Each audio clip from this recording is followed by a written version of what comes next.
Vous restez en ligne avec nous, Frédéric Lemanac. On va revenir sur la mise en place des actions concrètes en faveur de la santé des écosystèmes marins. En tous les cas, c'est ce qu'annonce, c'est ce que promet Emmanuel Macron. Nous sommes en ligne cette fois-ci avec Vincent Doumézel. Je rappelle que vous êtes conseiller océan au Pacte mondial des Nations Unies. Est-ce que là aussi, vous avez l'impression que ce qui va se passer à Nice à partir de demain, on n'est pas à la hauteur du défi parce que finalement, rien ne sera contraignant? Alors moi, je suis d'un naturel positif et plutôt optimiste. C'est pour ça que je défends la cause des algues, notamment, et du plancton, qui sont une belle ressource inexplorée. Je pense que c'est très bien en soi qu'on commence à parler de l'océan. Il faut rappeler que l'océan, c'est 30% des gaz à effet de serre émis, absorbe 30% des gaz à effet de serre émis. La première mention de l'océan à la COP Climat, c'est à la COP 21 à Paris.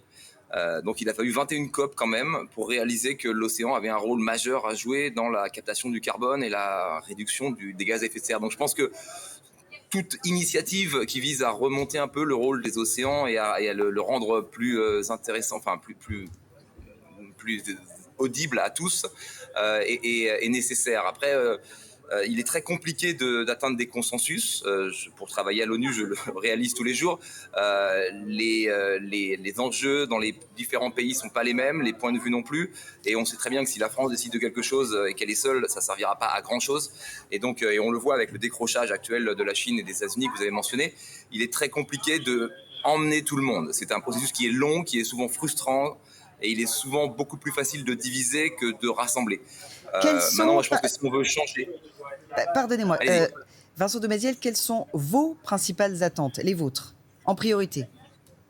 Alors moi, je travaille sur les algues et le plancton, et je tiens à porter ce sujet pour montrer que les algues sont la plus grande ressource inexplorée au monde, qu'on peut durablement réparer les océans avec des algues en plantant des forêts d'algues, des fermes d'algues à travers le monde, qu'on peut nourrir des hommes, nourrir des animaux, remplacer les fertilisants, remplacer les plastiques et séquestrer du carbone et fournir des ressources aux populations côtières où les ressources de la pêche vont disparaître.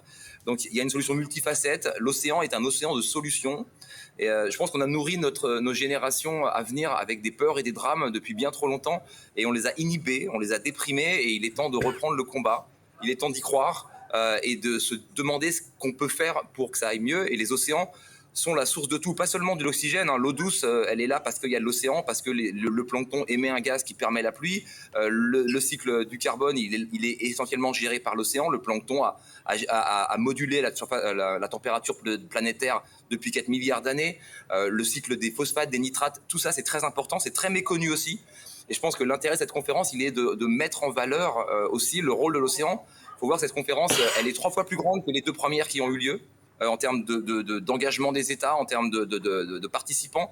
Donc il y a une ambition qui est réelle. Les 2 premières étaient relativement modestes. Et je pense que l'océan est notre plus grand bien commun à tous. Et moi, je suis ici pour essayer de porter ce rôle qu'ont les organismes de production primaire, donc le plancton et les algues, pour soutenir tout un écosystème qui est l'écosystème terrestre. Puisque vous parlez du pouvoir des algues, je vais rappeler que vous êtes le co-auteur avec Étienne Lecroart d'une très jolie BD qui s'appelle La Révolution des algues. Et vous le dites en quatrième de couve, et si les algues étaient l'avenir de l'humanité? C'est aussi une question qu'il faudrait davantage aborder selon vous? Ben oui, en fait, on est passé de la préhistoire à la civilisation, entre guillemets, il y a 12 000 ans, quand on a arrêté d'être des chasseurs-cueilleurs sur Terre et qu'on est devenus des cultivateurs, des hommes civilisés. Mais on n'a toujours pas commencé à être civilisés avec l'océan. Si on veut réparer les océans, la meilleure chose à faire, c'est de commencer par planter des algues. Comme on plante des forêts sur Terre pour protéger la biodiversité, les algues sont le plus grand réceptacle de biodiversité au monde. Depuis Darwin, on le sait. Et pourtant, on n'y porte aucune attention. Aujourd'hui, l'océan recouvre 70% de la planète et contribue à moins de 2% de notre alimentation en calories. Donc en fait, il y a une espèce de différentiel. On a surexploité les terres pour négliger complètement les mers, où on est encore dans l'âge de pierre. La pêche, c'est une activité préhistorique pour moi, comme la chasse, en fait, ou alors de loisirs uniquement. Mais il faut passer à la civilisation, apprendre à réparer les écosystèmes. Et on a ici l'opportunité unique de créer de rien un modèle qui soit régénératif et qui soit bon. Parce qu'on ne changera pas le modèle du blé, on ne changera pas le modèle du maïs et des grandes céréales. Mais là, on part de rien. Et donc tout est à bâtir, tout est à construire. C'est à cette génération de faire en sorte qu'on se souvienne d'elle comme la première qui a su nourrir la population entière de la Terre, tout en réparant le climat, la biodiversité et en soulageant les injustices sociales. Merci beaucoup, Vincent Douméziel. Amélie Mouget, à votre avis, alors déjà, il y a ces